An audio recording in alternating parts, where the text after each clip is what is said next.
welcome to the Roundtable Perspective. I'm your host, Lee Artz. I'm joined today by my guest, Dr. Benjamin Balthaser from Indiana University, South Bend, to discuss the war in Palestine.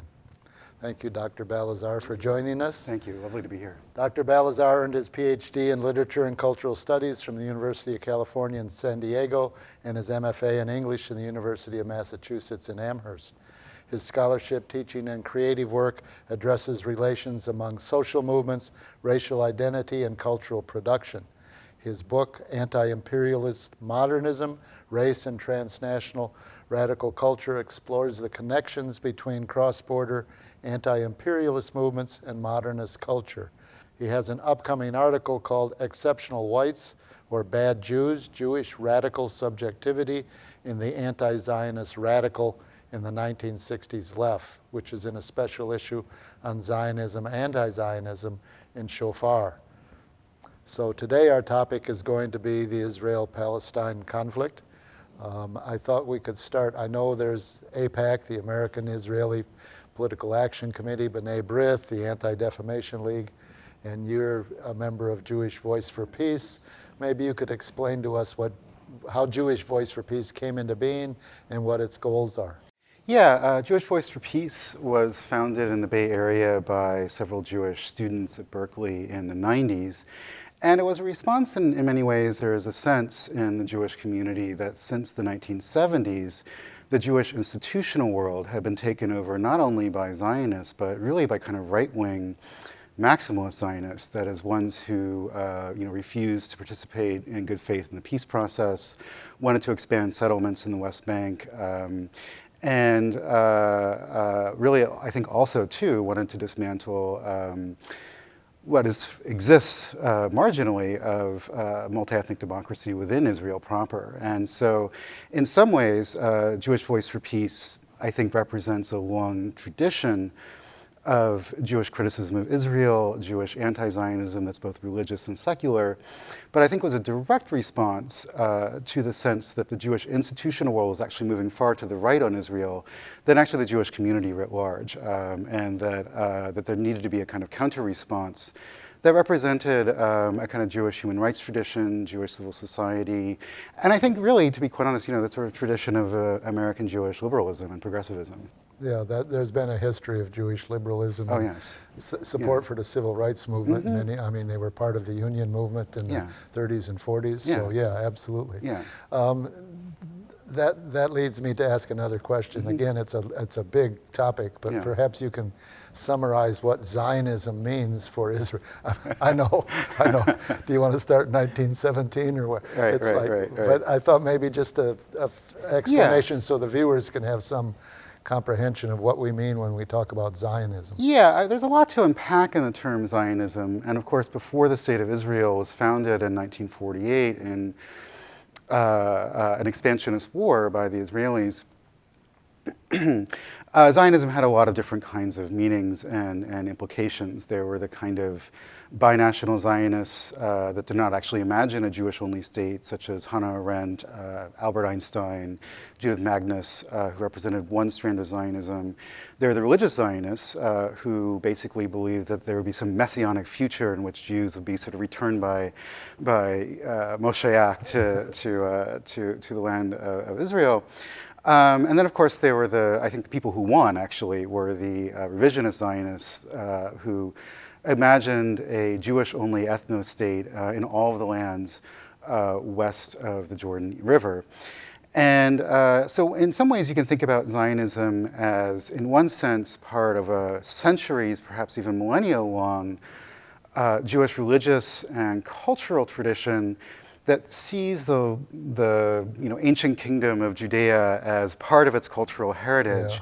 And then much more recently, since the late 19th century, as basically a kind of European nationalist movement, much like other minority European nationalist movements of small ethnic groups within Europe who are trying to create a state for themselves, fleeing or avoiding or trying to prevent persecution by larger European ethnic groups, and basically grafted itself onto British imperialism. So, of course, as you know, Palestine was basically owned by Britain, and before that, the Ottomans. Britain owned most of the Mideast, Right, and they carved it up. This belongs to you. This, we'll call this that. We'll call this.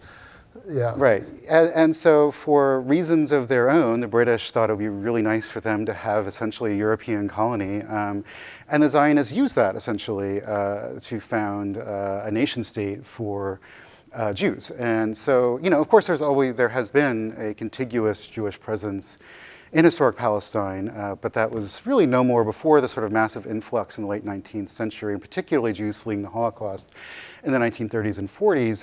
It was no more than 5%. And so the sort of emergence of the state of Israel is partially, like I said, I think you could say a grafting on of a kind of minority European nationalism onto essentially a British colony, and expansionists of a kind of, you could say, Jewish nationalism that essentially defeated its own internal critics, right? So there was actually a lot of conflict among Zionists from the 1920s up until the war between what Zionism would actually come to mean. And so again, you had communist Zionists of Hashomer Hatzair. You had, again, the binational Zionists represented by Magnus and Einstein and Hannah Arendt, and these people lost, essentially, right? And they lost for reasons that I think are not that inexplicable, in the sense... Was it partly the connection with British colonialism? And I think also the war, too. That was the...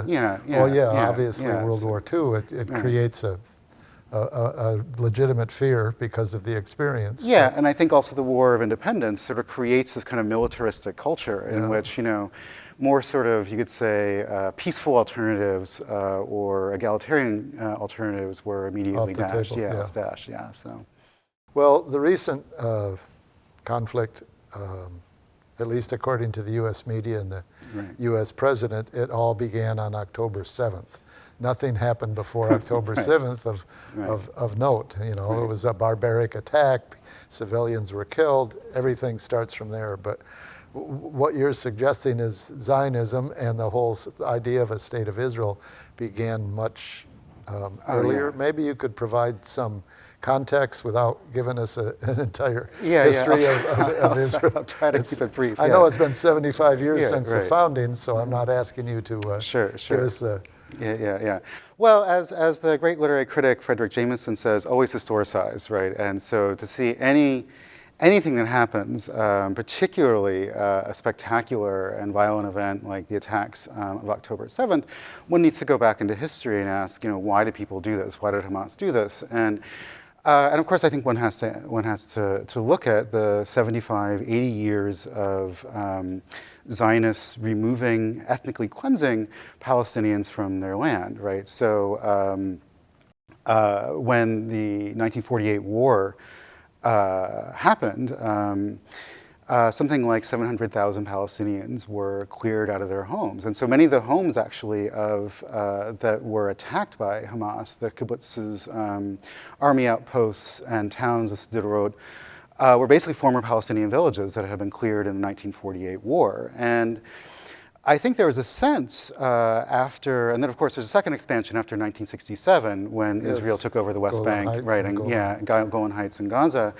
And I think there was a sense in the 90s that perhaps, after all, the many years of ethnic cleansing, Palestinians being removed to 20%, 22% of their original homeland, that there would finally be a peace settlement and a two-state solution that would give Palestinians at least some kind of viable state. Right.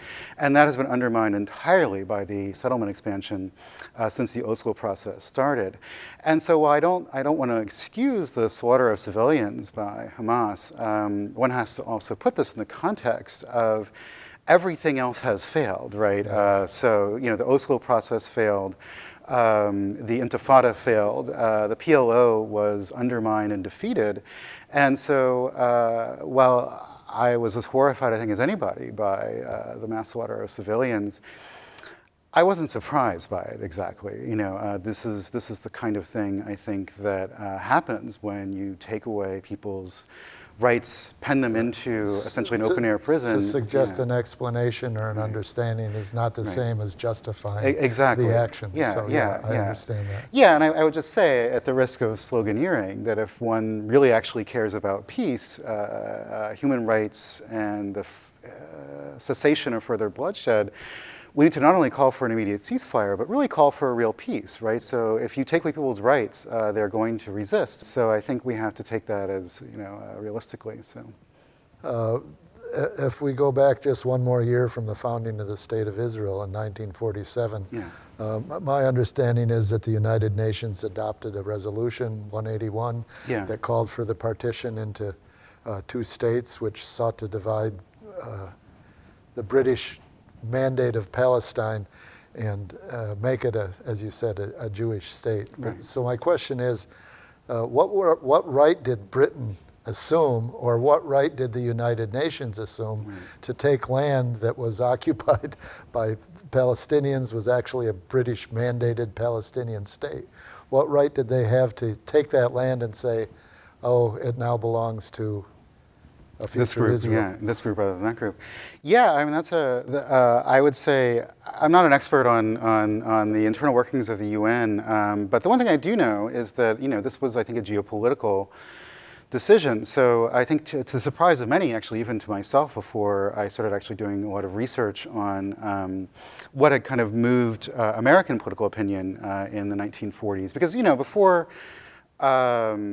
the UN resolution, most of the Jewish left, even after the Holocaust, was still opposed to the idea of a Jewish-only state. So, there was a sense that, okay, yes, Jews after the Holocaust should be allowed to migrate, and if they can't migrate to the United States, they need to go somewhere. But there was really actually in the Jewish left, whether there was the communist, the socialist, social democratic left, there was still a great deal of opposition to the idea of a Jewish-only state. And it wasn't until the Soviet Union in 1947 came out in favor of the partition that really the sort of Jewish left and the American left actually really kind of started supporting the idea of a Jewish-only state. And you have to understand, this is after World War II. The Soviet Union was still considered the sort of hero that defeated the Nazis. This is before Khrushchev's revelations of Stalin's crimes. And so it's not to say that the people thought of the Soviet Union as a paradise, but this is, we have to think this is before the Cold War. They saw it as progressive, at least. Yeah. As a counterbalance to U.S. capitalism. And then, of course, the people who defeated the Nazis, right? And so when the Soviet Union came out and backed partition, this really changed a lot of American left public opinion. And why did the Soviet Union do this, right? Stalin was no friend of the Jews, right? So he was a notorious anti-Semite himself. He did this for geopolitical reasons. He felt that that the British and the Americans had designs in the Middle East. The Soviets had designs in the Middle East, and they thought, for not completely inaccurate reasons, that Israel could be in the Soviet camp. There's a large communist party in Israel. And so this is geopolitics. And I think in the UN it was geopolitics, and the Americans it was politics, and it was the British it was geopolitics.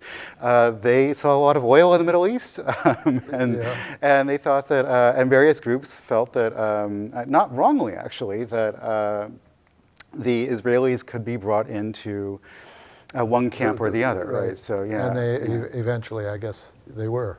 Yeah, they were. Into the camp of the European Union and the U.S. Exactly. Yeah, the Soviet Union, I think, realized their error and realized that too late.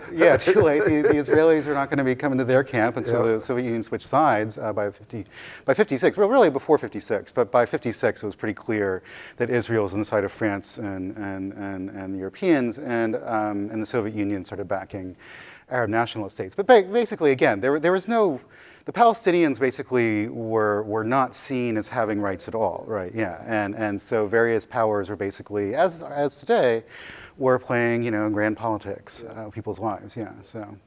Yeah, and there's other examples of that today too, from Puerto Rico to Haiti to other places. So this is just something that happened before most people's consciousness and before most people's attention or even consideration at this point. I should say too, I mean, I think for a lot of the left, and really until the 1960s in the United States, the Palestinians made themselves visible, right? So for a lot of the left, really throughout the 1950s, Palestinians didn't exist, right?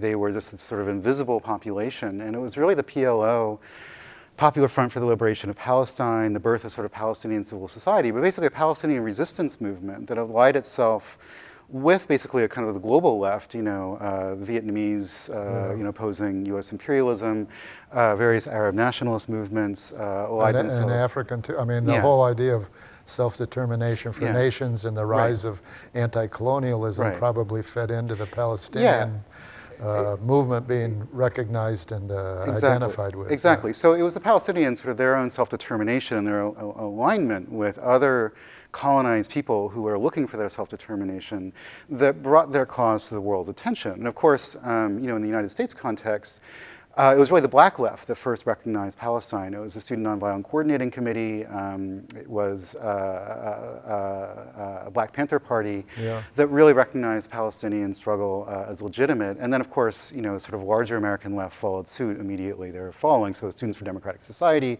much of which was Jewish, actually, at the time. Socialist Workers' Party, also much of which was Jewish. And parts of the American sort of, you could say peace left, basically took the lead of SNCC and Black Panther Party and recognized the Palestinian cause was legitimate. So, and fitting into the anti-Vietnam War movement too. I mean, it's kind of at the tail end of that movement. But I have another question that's slightly removed from what we were just talking about. Sure. Sorry for my no, side there. I'm glad you did that. It really helps our viewers. So when you read the media or when we know what the position of the U.S., UK, France is, Hamas is always presented as a terrorist organization. But I understand that Hamas was elected in a democratic election to be the government of Gaza in 2006. And I also understood that Israel responded with a siege and invasion of Gaza because they didn't like the outcome of the election. Is that an accurate? Terrorist basically means you're committing war crimes, but you don't have a state.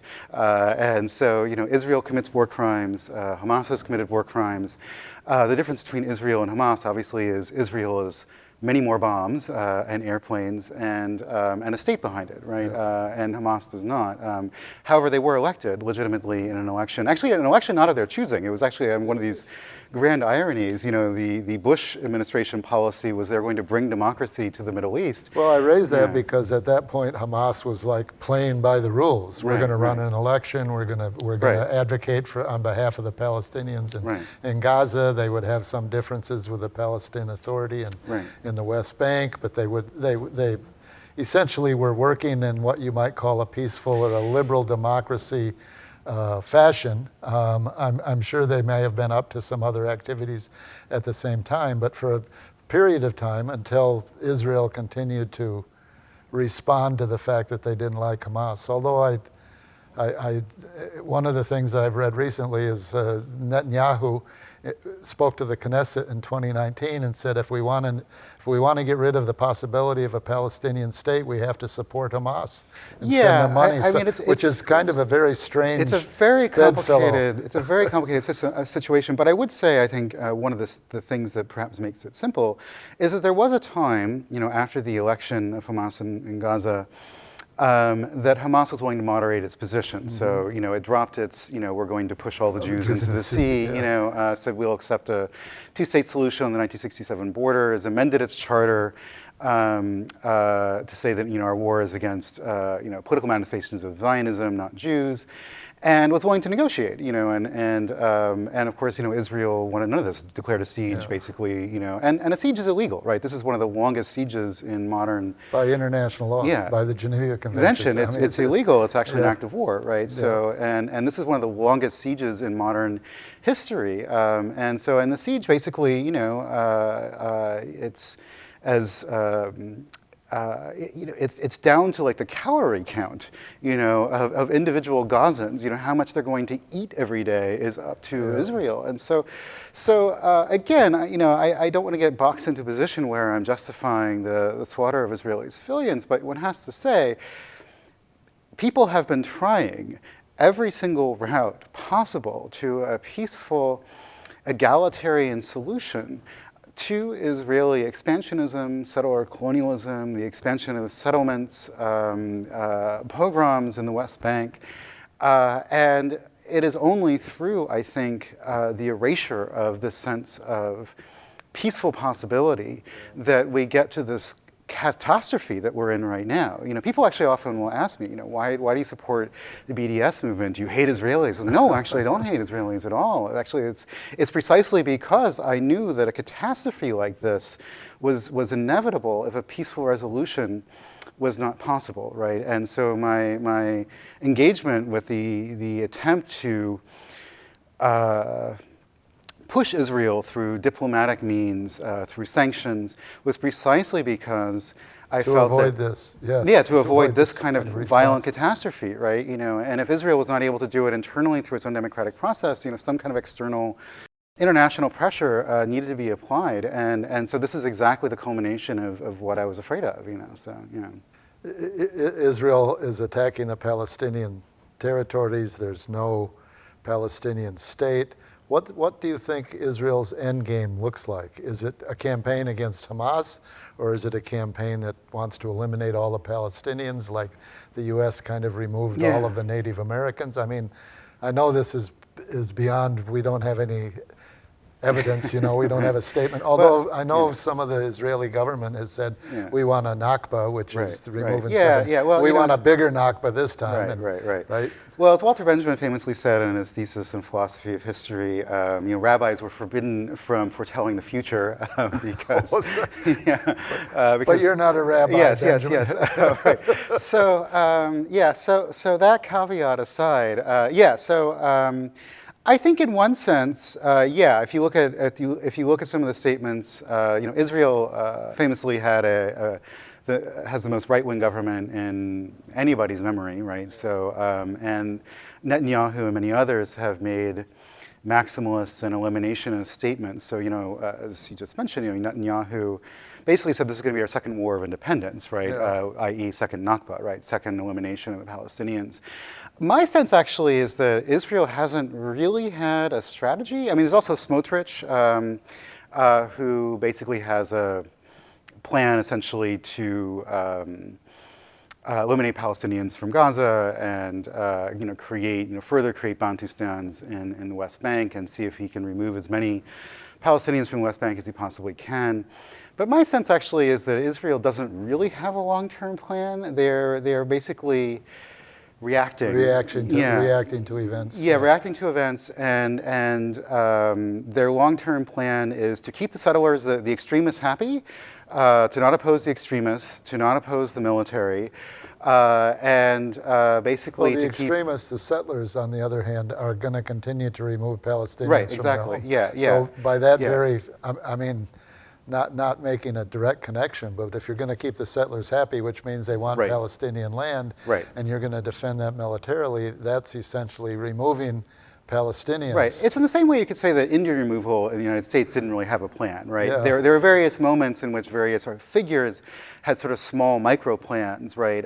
But there was a sort of logic that sort of unfolded from the logic. People kept moving west and they kept taking over native lands. And then they'd call in the military cavalry would ride in and kill all the Indians. So there's, you could say, the logic of manifest destiny unfolded in a way that seems entirely predictable, even if there was never exactly an articulated plan of these are the number of reservations we're going to have, this is what they're going to look like, et cetera, et cetera, et cetera. And so the question for me is, what's the U.S. doing, right? That leads to my final question, and we have a very short amount of time to do this, is Jewish Voice for Peace.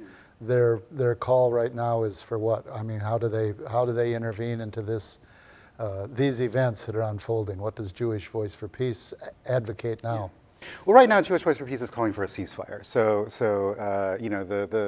the spectacle, the horror of thousands of Gazans, under bombs, under starvation, running out of water, running out of medicine, running out of power, drinking essentially water with sewage in it, whole apartment buildings that are being bombed.